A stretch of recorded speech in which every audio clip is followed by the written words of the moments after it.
नाम आदिपुरुष, काम लोगों की भावना को हर्ट करना, मकसद रामचंद्र की छवि को खराब करना और बजट पूरे 600 करोड़। जी हाँ, हम बात कर रहे हैं आदि पुरुष फिल्म के बारे में। 600 करोड़ में बनी इस आदि पुरुष फिल्म को अगर मैं कहूँ कि ये कॉपी पेस्ट की हुई फिल्म है, जिसमें हर सीन आपको कॉपी पेस्ट किया हुआ लगेगा कि इधर से उठाया, कॉपी किया और दूसरी तरफ आदि पुरुष के अंदर डाल दिया, तो गलत नहीं होगा। ओम रॉथ और उसकी टीम ने 600 करोड़ के अंदर हमें कॉपी पेस्ट किया हुआ काम हमारे सामने पेश किया। कुछ सीन्स तो ऐसे लगते हैं मानो ओरिजिनल फिल्म से उठाए हो, सीजीआई किया हो, उसका एडिटिंग किया हो, बस डाल दिया हो आदि पुरुष के अंदर। इन्होंने इस फिल्म को इनोवेटिव बनाने के चक्कर में इसकी फिल्म की स्टोरी और फीलिंग्स दोनों चीज़ों को मार कर रख दिया। इन्होंने Ramayana, Harry Potter, Marvels, DC, Game of Thrones किसी भी फिल्म को नहीं बख्शा और किसी भी फिल्म को नहीं छोड़ा। कॉपी बोले तो इन्होंने फ्रेम टू फ्रेम सारा उठाया और इस फिल्म के अंदर लगा दिया। अब बात करते हैं इसके पहले सीन के बारे में।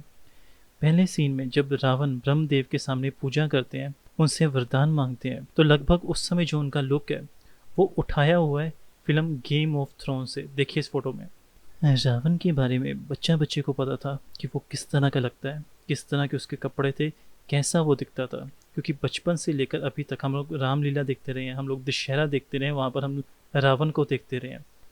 तो बहुत सारे सीरियल्स के अंदर भी रावण को हम लोग देखते रहे हैं। तारक मेहता सीरियल के अंदर भी रावण की छवि बहुत अच्छे तरीके से प्रस्तुत की है।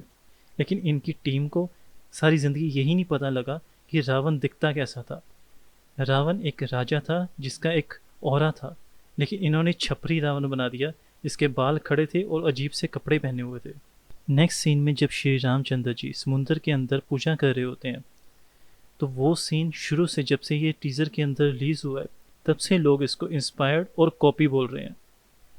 ये जो सीन है ये उठाया गया है फिल्म एक्सट्रैक्शन से। ये देखिए आदि पुरुष का ये जो सीन है, ये लगभग एक और सीन है साउथ की फिल्म का, उससे भी काफ़ी कुछ मिलता जुलता है। ये आपकी स्क्रीन के ऊपर, अगर आपको भी लगता है कि ये दोनों सीन एक जैसे हैं तो नीचे मैसेज में ज़रूर जवाब दीजिएगा। उसके बाद जब पूजा करने के बाद पानी से जब वो बाहर निकलते हैं, तो उनके ऊपर राक्षसों की सेना हमला कर देती है। वो जो सेना है वो बिल्कुल हैरी पॉटर फिल्म से उठाई हुई है इस सीन के अंदर, देखिए। और ये सीन एक जापान की रामायण फिल्म आई से, उससे काफ़ी कुछ इंस्पायर्ड लगता है। ये सीन देखिए। नेक्स्ट सीन में लक्ष्मण जब तीर मारता है, तो वो वाला सीन उठाया हुआ है मार्वल की एज ऑफ थ्रोन से। देखिए नेक्स्ट सीन में श्री रामचंद्र जी जब लंका जाने के लिए रास्ता मांगते हैं, तो उनको समुद्र देवता रास्ता नहीं देते, तो वो गुस्से में आ जाते हैं और अपना धनुष निकाल लेते हैं। समुद्र देवता बाहर आते हैं और क्षमा मांगते हैं। वो जो सीन है वो हूबहू उठाया हुआ है नार्निया 2 से। नेक्स्ट सीन में जो फाइनल लड़ाई वाला सीन है, उसमें सब कास्ट एक साथ दिखाई देती है और लड़ने के लिए तैयार हो जाती है। वो frame to frame, scene to scene उठाया हुआ है अवेंजर की फिल्म से।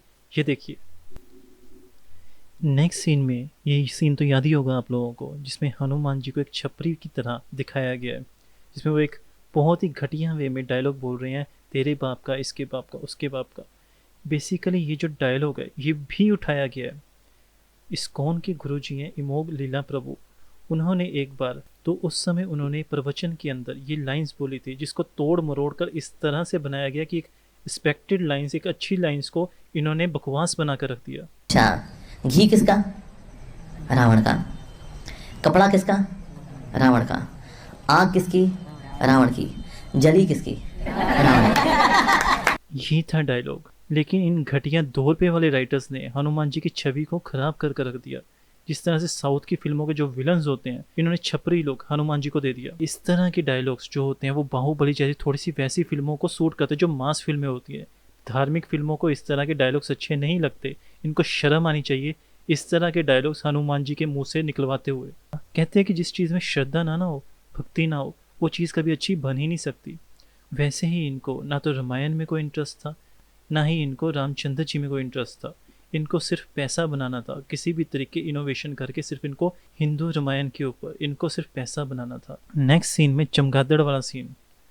चमगादड़ वाला सीन जब से टीजर के अंदर आया है, सभी लोग इस सीन को बहुत ही गंदे वे में ले रहे हैं, क्योंकि सबसे पहले तो वीएफएक्स इसका बहुत घटिया है। उसके बाद पुष्पक को इन्होंने चमगादड़ बना दिया। रावण के पास इंद्रदेव का पुष्पक था, लेकिन इन्होंने चमगादड़ बना दिया, वो भी घटिया वीएफएक्स के साथ। और ये भी इन्होंने हूबहू कॉपी किया है, सीन टू सीन कॉपी किया है।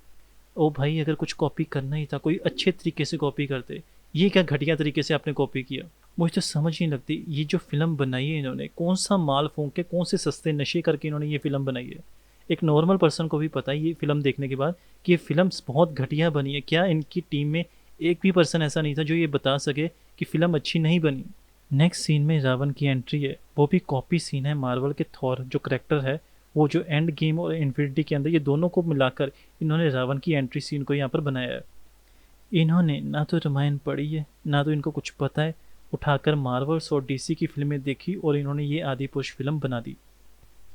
नेक्स्ट सीन में रावण जब अटैक करता है त्रिशूल से, वो भी कॉपी किया है थॉर से। अब बात करते हैं रावण की सेना के बारे में। रावण की सेना जो है उसका VFX 3D मॉडल पूरी तरह से कॉपी है फिल्म गेम ऑफ थ्रोन से। इसके जो कुछ हिस्से हैं वो मम्मी से भी इंस्पायर्ड है। क्या आपने कभी ऑनलाइन इंजीनियर्स को देखा है जो उल्टे पुल्टे घर बना लेते हैं? कुछ उनकी वीडियोस जो हैं वो इंस्टाग्राम पर वायरल होती हैं। नाउ आपको ऐसे लोगों से मिलाते हैं जिन्होंने ऑनलाइन VFX का कोर्स किया हो। जब ऑनलाइन VFX का कोर्स कर लेते हैं, जिनको नहीं पता होता कैसे काम करना, तो इस तरह की फिल्में बनाई जाती है। फिलहाल तो मैंने आपको यही दिखाया कि कुछ फ्रेम्स कॉपी किए। नाउ आपको डिटेल में इनका VFX आर्टिस्ट का काम दिखाते हैं। इसमें ये वानर सेना है, पीछे ये वाला वानर देखिए और दूसरा ये देखिए। अब यहाँ से पहले वाले वानर को पीछे कॉपी मार दिया, अब ये इस वाले वानर को पीछे उसके कॉपी मार दिया। मतलब कि जो आगे वाले उन्हीं को ही आगे पीछे कॉपी पेस्ट करके इन्होंने वानर सेना पीछे तैयार कर दी है, कुछ मेहनत की ही नहीं।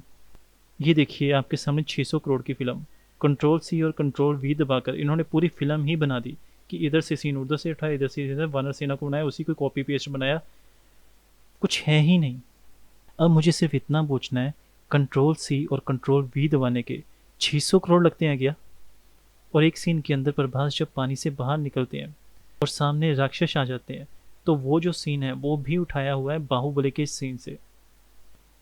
उसके बाद जब प्रभास इधर उधर कूदते हैं, वो वाला सीन भी बाहुबली से कॉपी पेस्ट ही किया गया है। मुझे तो ऐसा लगता है कि सारी फिल्मों का जितने भी एक्शन सीन थे सभी का एक मैशअप तैयार किया और आदि पुरुष के अंदर डाल दिया।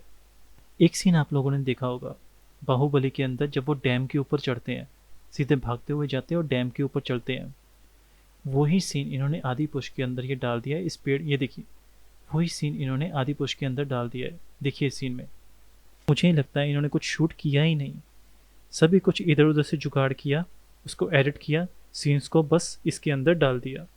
नाउ बात करते हैं इसके पोस्टर की। वो भी कॉपी किया हुआ है, वानर सेना एक स्टूडियो नाम की जगह है, वहाँ से इन्होंने उसके पोज, हेयर्स, आइस, धनुष, सब कुछ इन्होंने धनुष तक को भी कॉपी कर लिया। मुझे लगता है इन्होंने कुछ ओरिजिनल बनाया ही नहीं, सब कुछ इधर उधर से जुगाड़ करके इस फिल्म के अंदर डाल दिया। अब जो हनुमान जी जब सीता माता को ढूंढने के लिए जाते हैं, वो कॉपी नहीं बोल सकता लेकिन काफ़ी कुछ इंस्पायर्ड है, क्योंकि हनुमान जी एक तरह से सुपरमैन की तरह है, सुपरमैन से भी ज़्यादा शक्तिशाली। तो इनको क्या लगा, इनको सुपरमैन ही दिखाते हैं।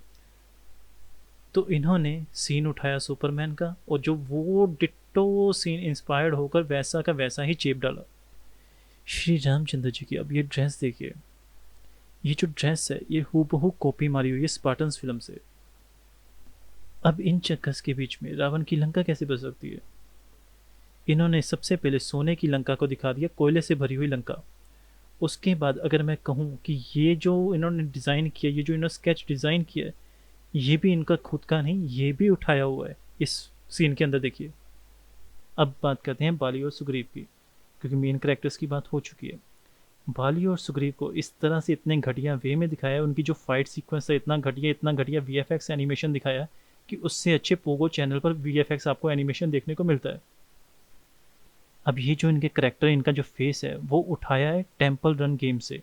अब नेक्स्ट में जो ये लोकेशन दिखाई है, लड़ाई के समय जो लोकेशन दिखाई है, मैं दोबारा यही चीज़ बोलना चाहूँगा, 600 करोड़ का कॉपी पेस्ट आपको दिखाया है इन्होंने एक तरह से, क्योंकि ये जो सीन है ये डिट्टो उठाया है जंगल बुक से। अब जो बाली की एंट्री होती है वो भी उठाई है आयरन मैन 3 से।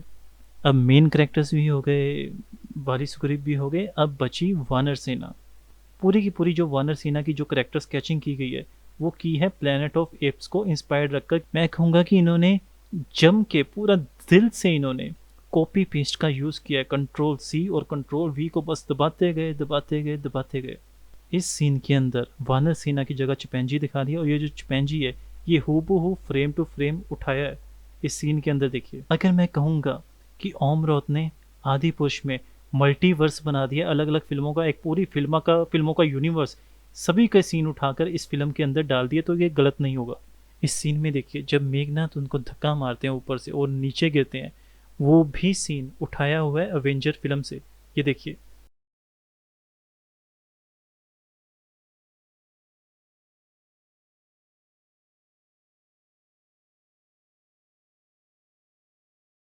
और उसके बाद मेघनाथ को पूरा टैटूज के साथ दिखाया। मुझे नहीं समझ आया कि उस दौरान कौन से टैटूज होते थे। और उसका जो करेक्टर है, उनको लगा होगा कि हमारे साथ फ्लैश फिल्म आ रही है, उस समय फ्लैश रिलीज होने वाली है, तो उन्होंने मेघनाथ को भी फ्लैश का किरदार निभा दिया और पूरी लुक उनको फ्लैश की दे दी। और लास्ट में जो रावण के साथ फाइट सीक्वेंस है, कि जो पुरानी एक रामायण एनिमेशन आई थी, वो जो ऊपर चढ़कर रामचंद्र जी हनुमान जी के ऊपर चढ़कर फिर रावण को मारते हैं, वो जो सीक्वेंस है हूबहू वैसा ही उठा दिया है उस फिल्म से। ये देखिए, ये जो फिल्म है ये मास्टर ऑफ कॉपी है। इस फिल्म को देखने के बाद बहुत मन किया था कि ओमरोद को उसकी टीम को जिद्दे पैंदियां पहन दे। आदि पुरुष को एक तरह से कॉपी पेस्ट फिल्म ही बोला जा सकता है, क्योंकि सारी की सारी फिल्म इधर उधर से कॉपी पेस्ट कर कर बनाई गई है। किस तरह से एक हिंदू भावनाओं को आहत किया जा सकता है इस फिल्म के अंदर साफ दर्शाया गया है। उसके बाद इसको रामचंद्र की एक छवि को बहुत बखूबी तरीके से इन्होंने खराब किया है। ये तो किसी एजेंडे के तहत ही इन्होंने फिल्म को काम किया, नहीं तो अदरवाइज इतनी बुरी फिल्म कभी हो ही नहीं सकती थी। इस फिल्म के अंदर सब कुछ कॉपी किया है, सिर्फ रामायण की फीलिंग्स छोड़कर और रामायण की स्टोरी छोड़कर, क्योंकि इसमें ना तो फीलिंग्स हैं ना तो रामायण की स्टोरी है। बाकी सब कुछ कॉपी है, सिर्फ ये चीज़ें छोड़कर। अगर मैं इस फिल्म को एक वर्ड में बोलूँ तो यही निकलेगा कि बकवास फिल्म है। और आपको हमारा ये वीडियो कैसा लगा? बहुत मेहनत हुई इस वीडियो के ऊपर, तो हमें लाइक कीजिए, सब्सक्राइब कीजिए और बहुत सारे वीडियोज़ के साथ हमारे चैनल के साथ बने रहिए। Thank you.